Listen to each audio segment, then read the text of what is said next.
finally able to do this. This is Case Closed, Anime Review Episode 226. Yeah, I know it's been a couple weeks since the last one. Well, the good reason, because I finally got a chance to watch the last week's episode. I watched this week's episode 2. So we have two brand new episodes to discuss here for Case Closed, and those are Last Dinner for You and The Hold Up Sensation. Yes, that's seriously the name for it. These two episodes. So, in the case of these two episodes, what happens? Well, in the case of episode 113, The Last Dinner for You, this one starts off with Mori, Rand, and Conan going to a restaurant to get free drinks. And then all of a sudden a fire breaks out at a restaurant, so they notice a guy going in to put out a fire. So Mori goes with them and to call for a fire truck, and then after the fire, like, oh crap, call the police too. Why? Because dead body. Yep, a dead body was identified as, get this, the head chef. Yep, and we also return of Inspector, who's not been seen in the series in a while. Yeah, he's not really appearing very much at all in the series. Inspector Yamagami, yeah, he's known for investigating arsons. For canon-wise, he's not appeared since like episode 1034. So in the case of the anime itself, his last appearance in the anime was actually in 1034. And 1034 aired about 2 years ago. That was the last known official time that he was featured. 2 years ago, and before that was in the two-part Mystery of the Burning Tent, now 9110. He's only made appearances in 13 episodes. And by the way, his first appearance in the anime was a 3-part Red Horse with Flames. They aired back in 2003. So, excuse me. So yeah, 13 appearances in 21 years. Now that's why I'm thinking, okay, are these all canon episodes?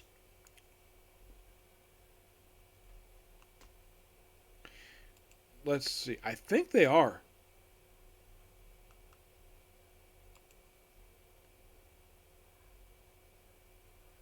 Yeah, I think this may have. Let's see. This may have been. Okay, so overall, technically, this is actually his second filler episode he's appeared in, but he has only 13 episodes overall. In the manga, he's not appeared since like 1045. Yeah, so basically the story of this one is okay. So this chef has been murdered, and he's got like blood in his hands, his footprints everywhere, and it was suspected, thanks to some food, to find that he must have cooked the stuff right after he got stabbed. It's later revealed he actually took a lot of this stuff before he got stabbed. Oh, and the reason for it is, well, gets it. So basically, they do this investigating. They're all at the restaurant for quite a while. So they look outside that, oh, there's actually a cart outside because they heard like a door open. And there's a cart outside, and Mori forgets the fact there's a cart outside later on when he tries to do a snare of how the culprit got out of there. Yeah. So then we have the suspect show. We have the owner of the restaurant, a waiter, who is actually blackmailing the owner over the fact the reason why he fired the head chef was because of the relation with his daughter. Yeah, that was the reason why. That was the reason why he fired him. And of course, basically, his daughter basically decided to apologize for the wrongful firing. So, also his wife was divorcing him. Why? He's a womanizer. Yep, womanizer. So, and where is Red Ring? Well, they actually do explain what happened to it later on. So, then of course, basically, he decided then, thanks to investigating and looking around, they soon discovered that there's these fritters. There's these they call them fritters. They look like onion rings. Yeah, they're literally onion rings. They call it seafood fritters, even though by appearance wise, if you look at it from an American perspective, Those look like onion rings. And there's a small one that feels very solid. They actually later on what the heck is inside of the damn thing. So then, of course, basically, they also had discovered. Conan knows basically right away there was a table set. This effect. The restaurant was closed. Yes, it was closed that evening. So then, of course, basically that, well, right after basically that, well, they had discovered like a bunch of stuff here. So they figured out actually the wife did it, and it was also this voicemail. And he probably thought it was some other woman. Nope, turns out it was from his mom. Because she spoke Italian, did not speak Japanese. So they had to translate it. So apparently that basically her mother-in-law took basically her side. Because even she was fed up with basically his womanizing. And apparently that he was going to break. It was possibly like a breakup or something. So, oh, by the way, what inside that small little fritter, aka a small onion ring? A ring. Yep, it's his wife's wedding ring. Yeah, and he actually did that himself. And the reason why he did that, to protect her. Even though eventually it was found out, yes, but yeah, that was the reason why too, because he knew that his wife stabbed him. And probably because he still loved her, he probably wanted to protect her, so he'd do it anyhow. Probably his husband would do protect the wife, so he put the ring inside, and of course they're crying at the Regulus realized she made a mistake by killing him. But definitely was a good episode. I definitely enjoyed it.